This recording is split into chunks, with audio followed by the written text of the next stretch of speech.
I bought this level 3 armored plate from AliExpress for about 30 bucks, and I want to see how bulletproof it really is. It says it can stop 9mm, 357 SIG, and even 44 Magnum. So I want to do something a little bit different. I had an idea to add some support behind the plate to represent flesh and bone. Wood for the bone, and silicone for the flesh. I'll admit it wasn't the best idea, and next time I'll probably just skip the silicone. It was pretty messy.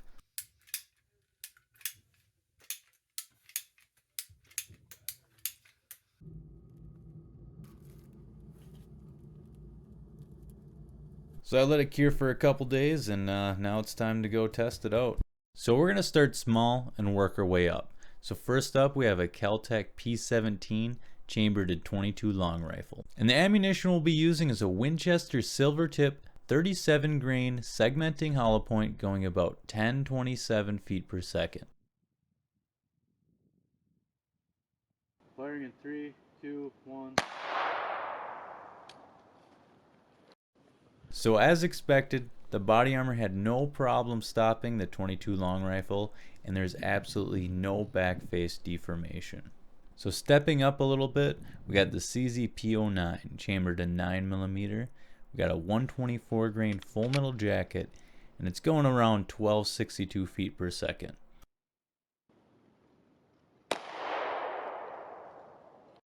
Where's the hole? Right here. Alright. And I'll just leave it. Oh, jeez. Hold on. But there's no exit. Well, you'll think. definitely want to take it off. Yeah.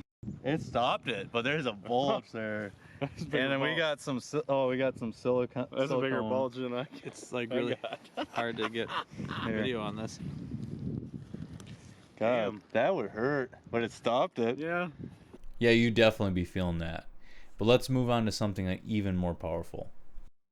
So this is a Smith & Wesson Model 19, chambered in 357 Magnum, and we'll be firing a 125 grain Remington jacketed soft point going about 1556 feet per second. Alright, where do I go? 3, 2, 1. Dude, I think figure that hole. I think I can see it. Let's see the damage. Oh Lord! So the 357 did not go through the wood. And before we go and open up and see the damage, we're going to shoot another gun first. So next we have a Romanian TTC Tokarev, chambered in 7.62 by 25. We'll be firing an 85 grain cellular and below full metal jacket going about 1520 feet per second. Okay, going in 3, 2, 1.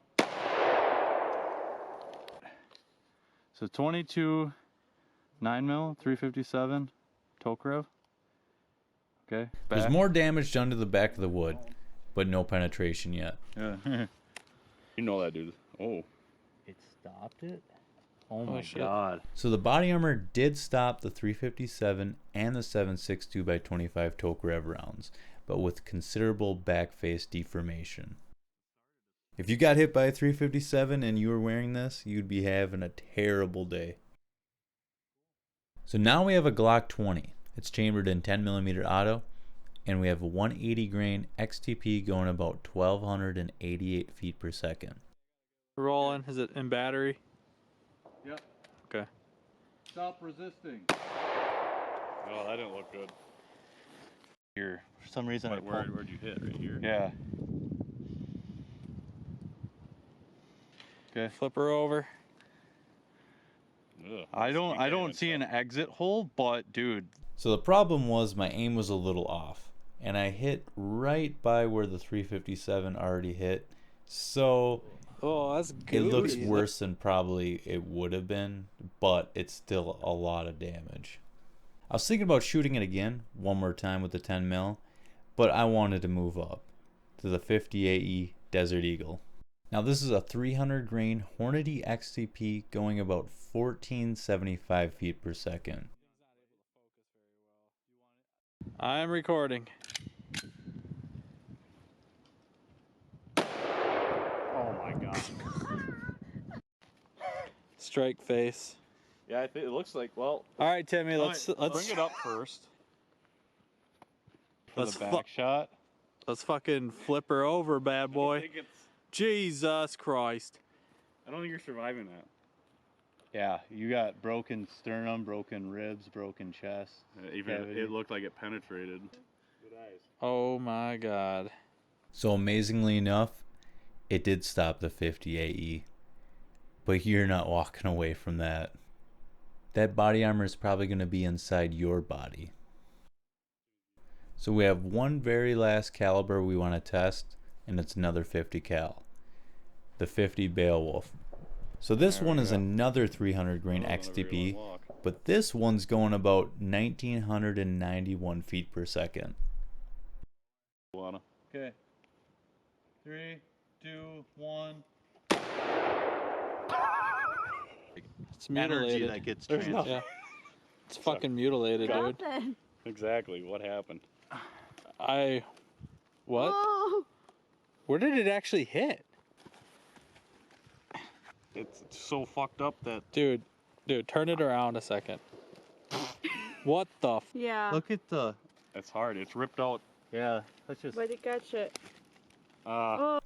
Honestly, at first it was hard to tell if it went through or not. But you gotta imagine with that huge velocity increase, it ripped right through it. We actually were able to recover the bullet though. So I guess if you decide to go against the 50 Beowulf, don't wear level 3A armor. Thanks guys for watching. See you next time.